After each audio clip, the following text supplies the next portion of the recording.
Hey, how's it going guys? Captain Kuba here, and today is arguably one of the best days to be a God of War fan. During yesterday's PlayStation 5 showcase, Sony decided to close the show with the much anticipated sequel to God of War 4. In this video I will try to squeeze as much information as I can from the teaser in order to get a good idea on what we'll experience during our playthrough of God of War Ragnarok. Which brings me to my first point. The game is titled God of War Ragnarok. The logo hasn't changed much since the first game. We still get Jormungandr forming the Omega symbol, identical to the one from the first game. The difference, however, comes in what the runes say. The first one represented the 9 realms, while the new one simply spells Ragnarok.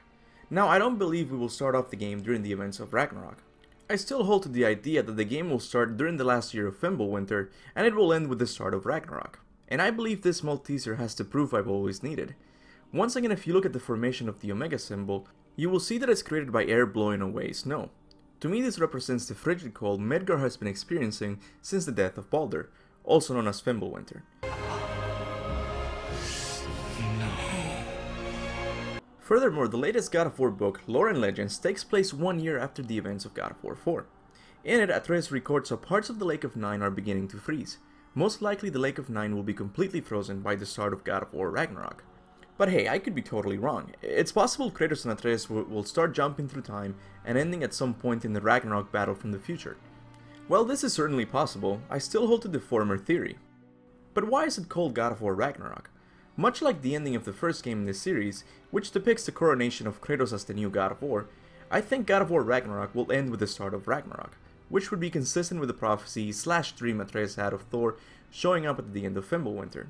Another interesting detail is the fact that we hear some rumbling in the background of the trailer.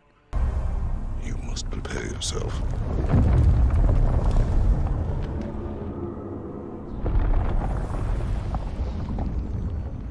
Some people have taken this to mean that dragons we freed in God of War 4 are going to be helping us, but I hold to the idea that this is simply a thunder sound effect, which would be ideal since God of War 4 ended with Thor showing up to fight Kratos.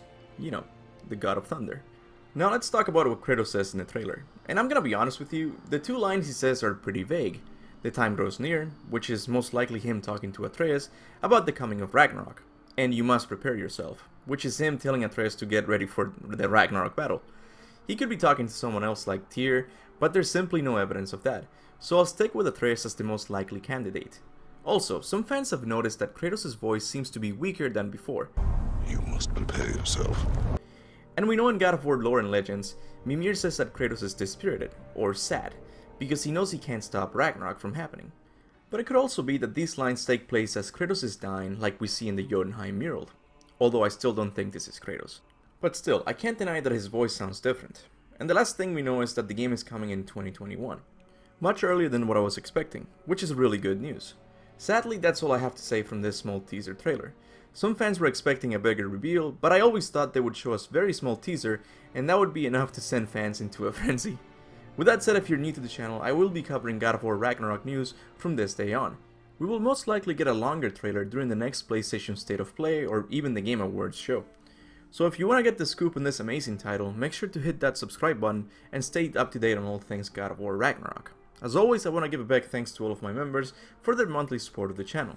People like John Sheets, XXXX, and Publius2K4, to name a few, really go above and beyond to support my channel. I would also like to thank all of my subscribers for liking and sharing all of my videos. This channel would be nothing without you guys.